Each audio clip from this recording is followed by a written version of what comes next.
Welcome to Chainsaw Day. This is the day where I finally get to test the chainsaw in anger. It's wood processing day. This is the day where I continue the process of taking the dead trees down behind the house, Operation Thinning I call it, which also generates firewood for the property. Today, quite excitingly for me, I actually have two things to try out. I've got my new gloves. These are the Mechanics gloves, that's the brand. These are the ones that are designed for law enforcement officers to wear to protect their hands against getting stabbed.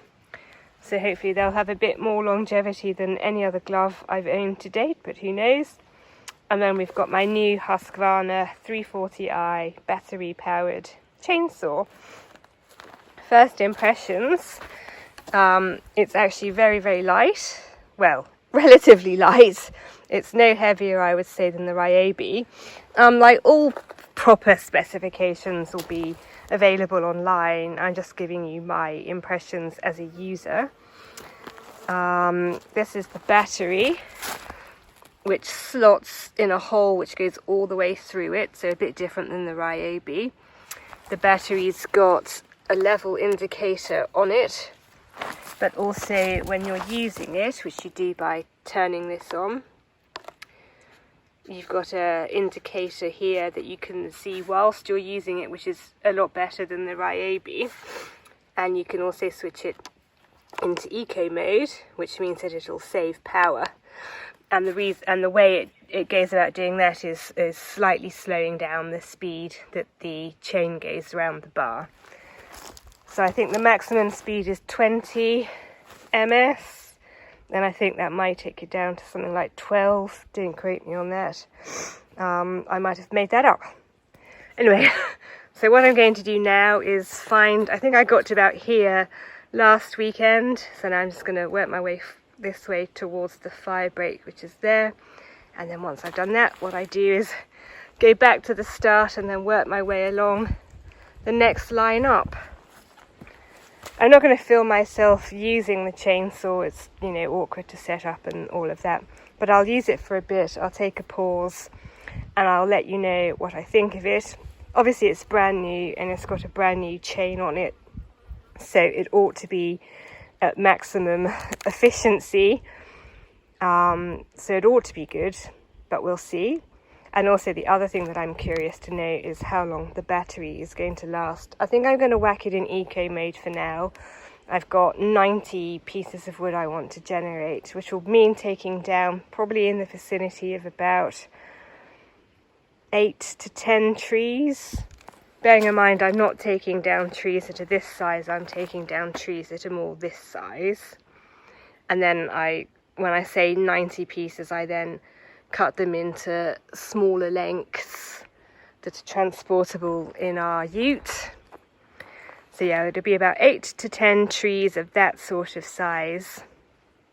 So I'll be interested to see how long the battery lasts. I'm anticipating that it won't manage to do all 8 to 10 trees on one charge.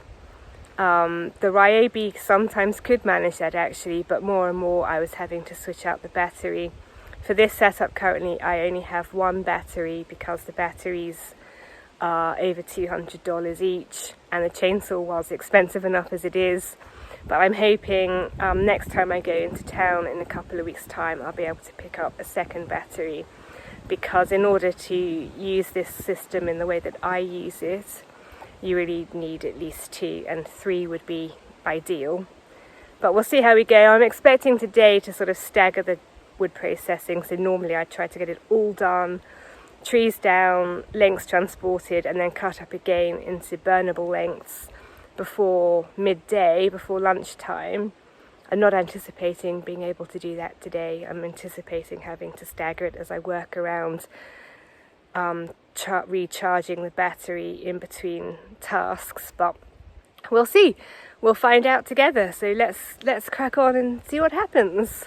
That's the battery flat, and this is what we've achieved. On one charge of battery we have 64 pieces of wood here and 1 tree down, ready to be processed. relatively big tree, so I'll probably get about 10 pieces of wood out of that. So today I was aiming for 90, and then going forward, like, I'll only need to take this down as few as 60. So if this was summer, which I know sounds weird, but until we've got solar hot water, we have to burn the range all year round to generate hot water. Anyway, so in the depths of summer, this would be as much as I would take down and a little bit extra on one charge, so that's okay, which means that with 2 batteries I should be able to do the whole lot in a morning. As for the gloves, for me with the gloves, comfort isn't the issue. What's the issue is how quickly the fingers wear out. So they are comfortable, they're kind of stiff, but I don't mind that. They are comfortable. I was able to wield the chainsaw with ease. The only thing I would say is if you don't like the feeling of getting hot and clammy hands, they maybe aren't the gloves for you. My hands did get decidedly sweaty in there, but as I say, I'm just going to pick up the chainsaw. The thing that's important to me is that they are tough and durable in the fingers, because that's always the bit that goes first. So we'll see.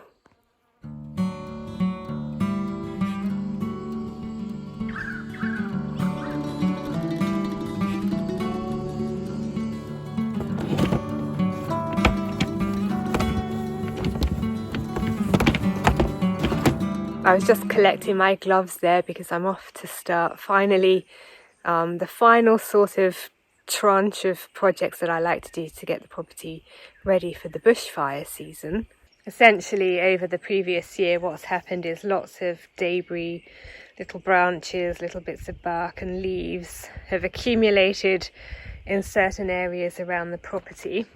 These are the trees in front of the house, and you can see they've deposited material here on the lawn.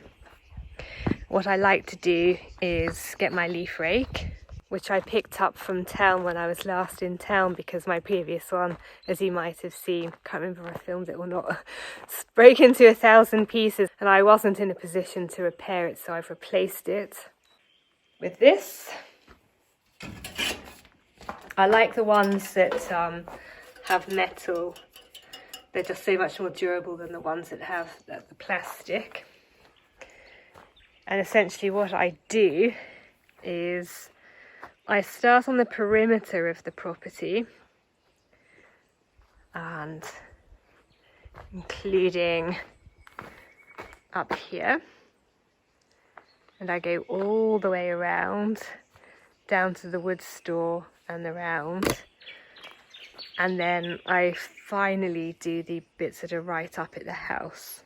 So these are the bits that I want the tidiest, closest to the start of the bushfire season, and these are the bits that are far enough away that it's not entirely important that they're meticulous.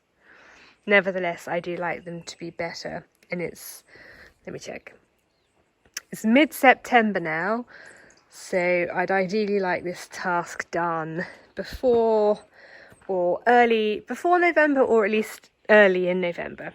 That's when I like to have all the tidying done. And the final thing I'll do is the gutters. But I'll do the gutters more than once, and actually I'll probably rake the stuff around the house more than once.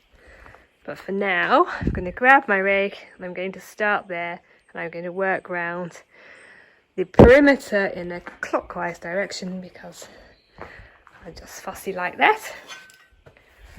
Let's go.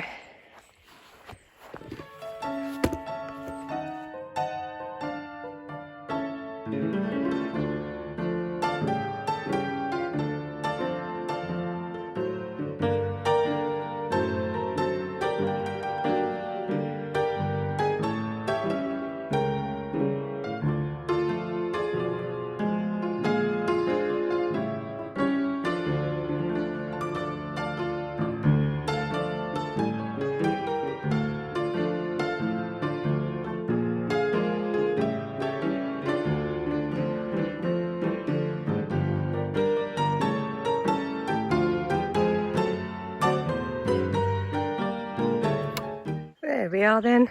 Not that you can see anything, But I've raked all the leaves and twigs and debris up into neat piles, which I will eventually put into the back of the Brumby, which isn't here at the moment, and take down and have a little mini bonfire. Obviously, I've only done this section.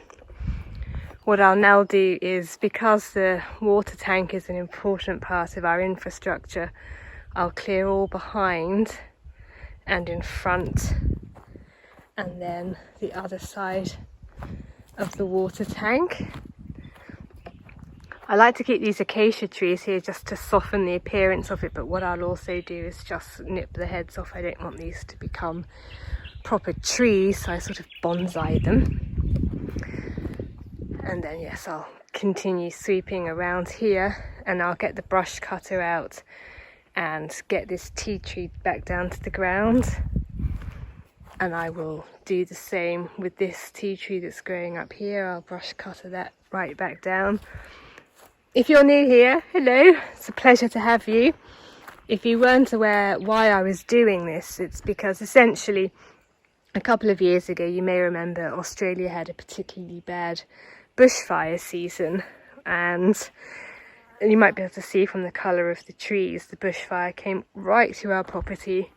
It sort of started at the top corner, worked its way down and down and down, and it went all the way down there and to the front of the property as well. Essentially, this is the state forest. It's just forests and plants, and it's just trees and plants and other bits and bobs. So it just came onto our property, not much we can do about it. But what I've been doing ever since we moved here is this task of raking up the leaves, with a particular focus on the perimeter. When I mention the perimeter, what I meant by that is this 50-metre circle around the house, which is the limit that they say is going to be most likely to protect your house from going on fire, at least from radiant heat. Not a lot can save it from burning embers falling on the roof, but protecting it from radiant heat.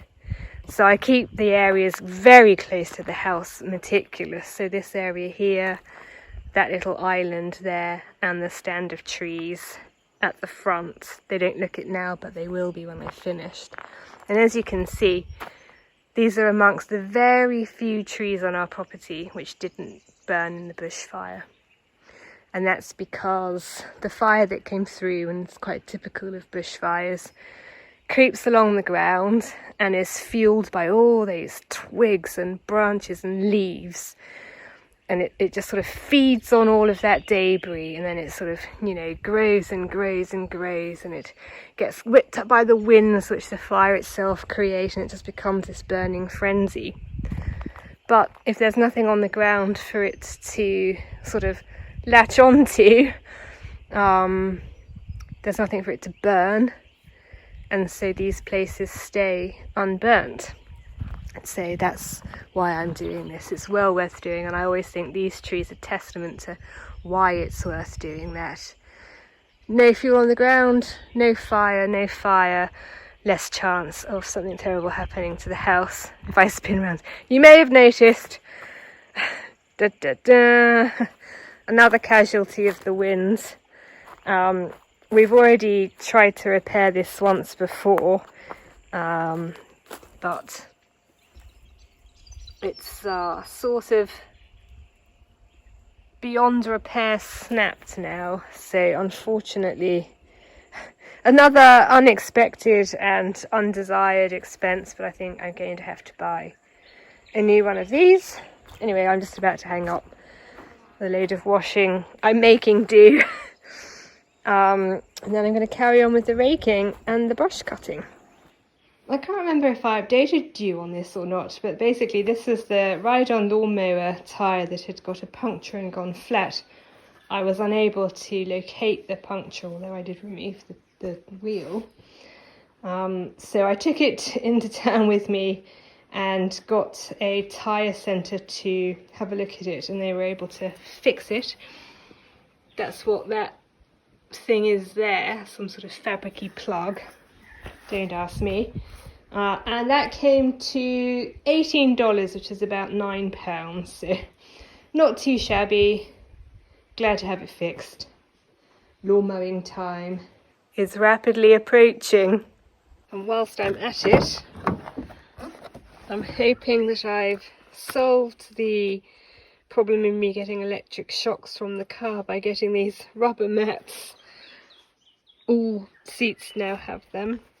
They came as a set of 4. I didn't have any choice. I only really wanted one. So I'm thinking that I tend to get electrocuted a lot more often in summer when humidity's low.